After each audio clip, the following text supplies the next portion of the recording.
All right, digging into the rear end on a Yamaha Grizzly 450.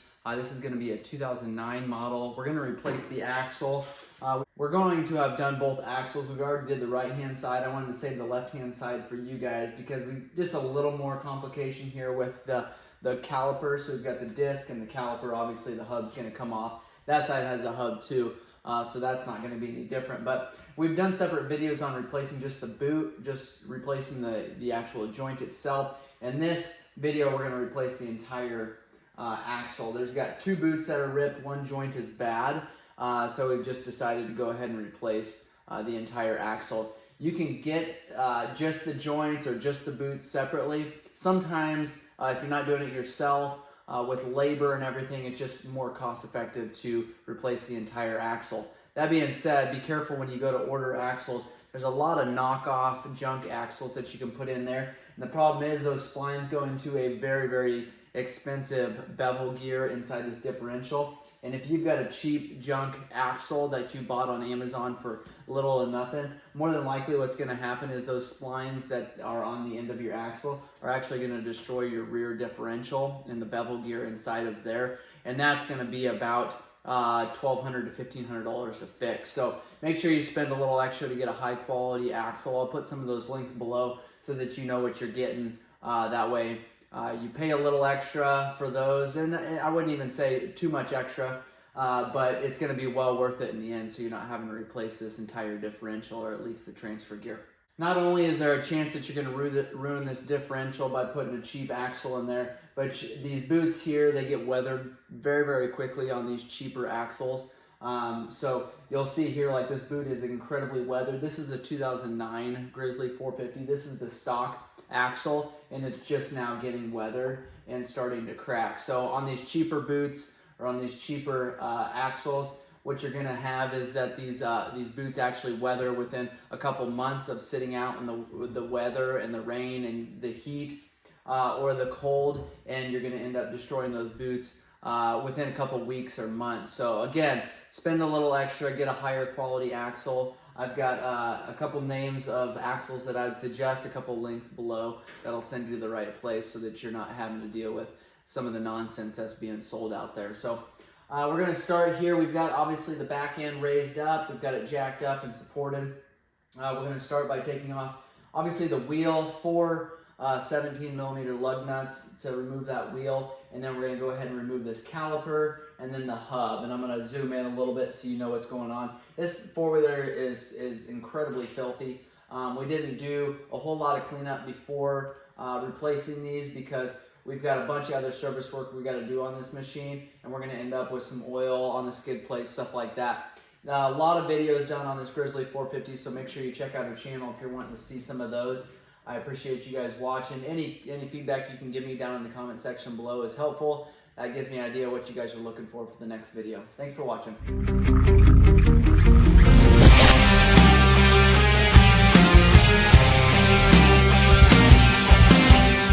All right, first thing I'm going to do after obviously we've got the wheel pulled off is I'm going to remove this caliper, and it takes a 12mm socket to remove the caliper. We've got 2 bolts. What you don't want to be confused with is this banjo bolt that's right here. Do not remove that. You will not have to bleed these brakes the way that it sits now. We're going to pull this caliper off, and then we don't have to get into bleeding the brakes and making sure all that is cleaned out. So if you go back behind here, and you're not going to be able to see it from your camera angle, but it's behind this banjo bolt farther. It's more closer to the axle. You can go ahead and remove that.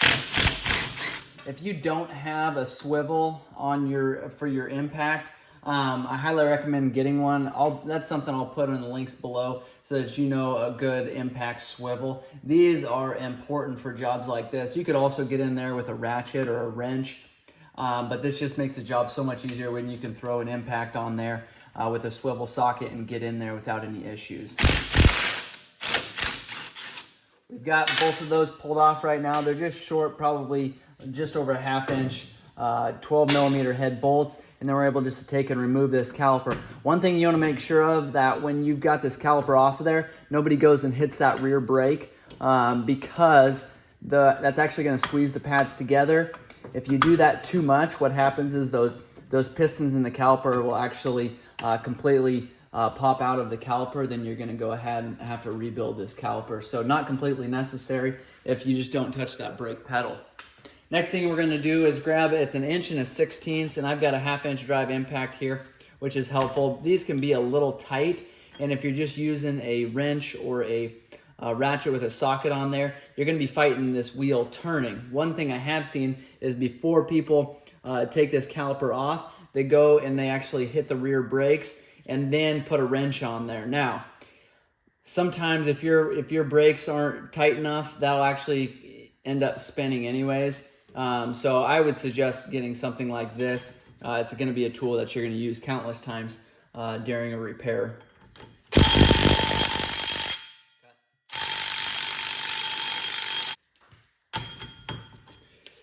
All right, we've got a 27 millimeter impact socket on a 1/2 inch drive impact.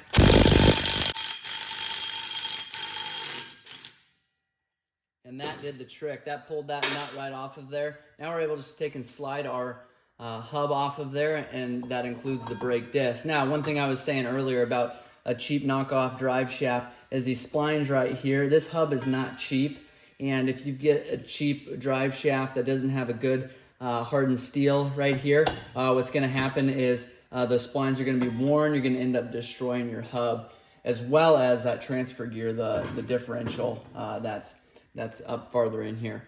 So next thing we're going to do is grab a 14 millimeter wrench, and then we're going to put a 17 millimeter socket on our 3/8 drive impact, and we're going to remove this this hub here, this knuckle.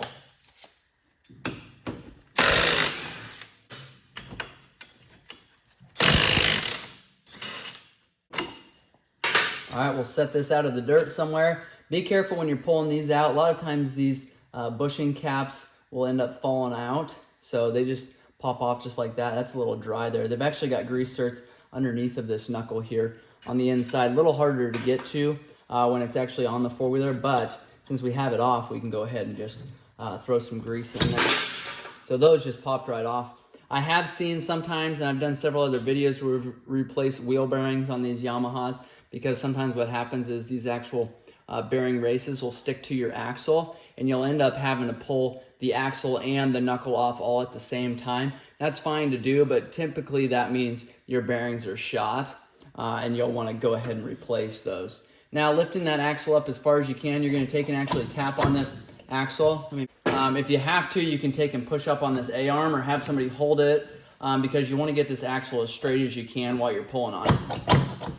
And then it shouldn't take a ton of force, but sometimes it takes a little bit more than other times. What happens is that snap ring in there will actually center itself, and it doesn't come out your force pull. So you pull on it once, and it'll kind of center itself. Pull on it a couple more times, and it'll actually push that snap ring in, and then allow you to slide that axle out.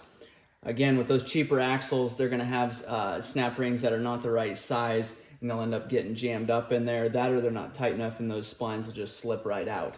So again, another reason why you want to stay away from the knockoff axles. All right, we've got your new axle going back in there. Make sure everything's the same size. Make sure it's lined up. If you're not using the links below, you want to make sure that they're the exact axle that you need. You're going to take and slide it in there. You've got an oil seal going into your front differential. You want to make sure you don't catch that oil seal while you're putting this axle in. Sometimes those do need to be replaced. 9 times out of 10, you can slide that axle in and out of there without having to replace that seal.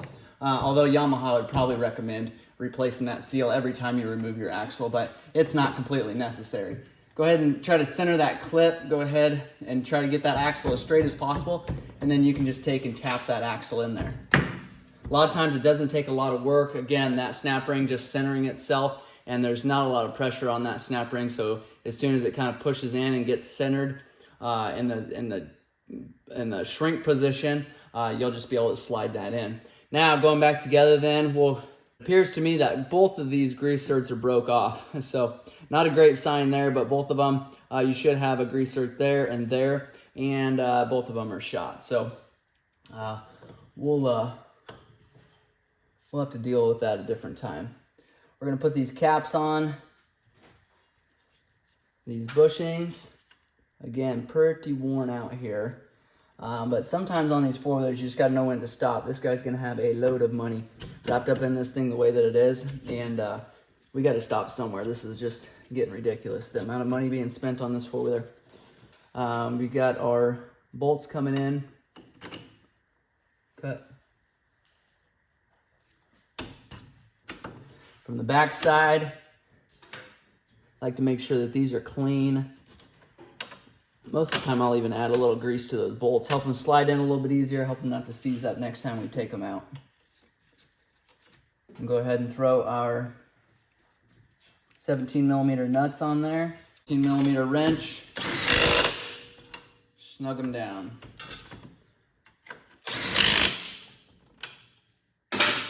Okay, now we're ready for this hub. I like to make sure there's no twine or anything wrapped up in there. Sometimes that happens when this wheel's spinning. It'll grab something and wire or something like that. Then we'll grab our nut here and spin this on. I'll show you a little something extra we got to do on these. Once we tighten it up, I like to take, well, what you should be doing, these axles have a indention, and I'm going to turn the camera so you can see it a little bit better. So you can see that indention there. I'm not in a very good spot to do this, but you take a chisel and you take a hammer, you just put a small little ding in there. There we go. What that does is just keep that nut from spinning off of there.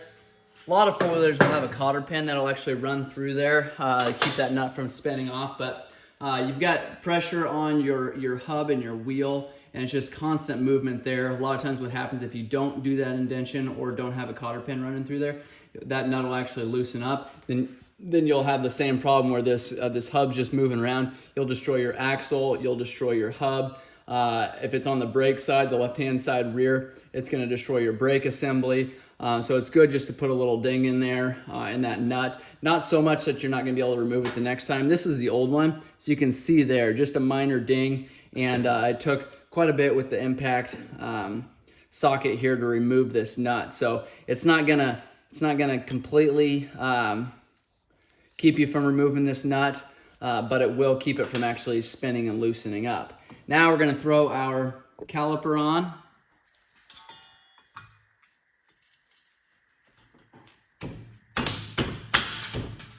And then we've got our two 12mm bolts that we're gonna run in. Then again, we've got our 12mm socket on there with a swivel. Gonna get in behind there, snug these up. Okay, the last thing that we have to do, we're gonna check oil level on this rear differential. We would not have drained any oil, nothing came out, but it is something that you wanna check every time you get into the rear end or even service these machines, and we have serviced this one.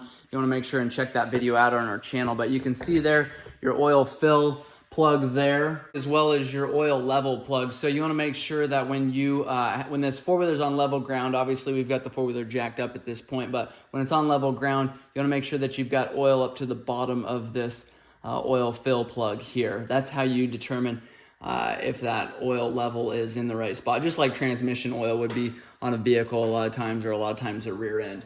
So it's no different there. Last thing we're gonna do, throw this wheel on. We're gonna check the rear differential oil level, and then we're gonna drop this four-wheeler down off of the lift, and we'll be all set. Again, we got a bunch of other videos on this Grizzly 450. If you guys got questions or comments, make sure you leave those in the comment section below.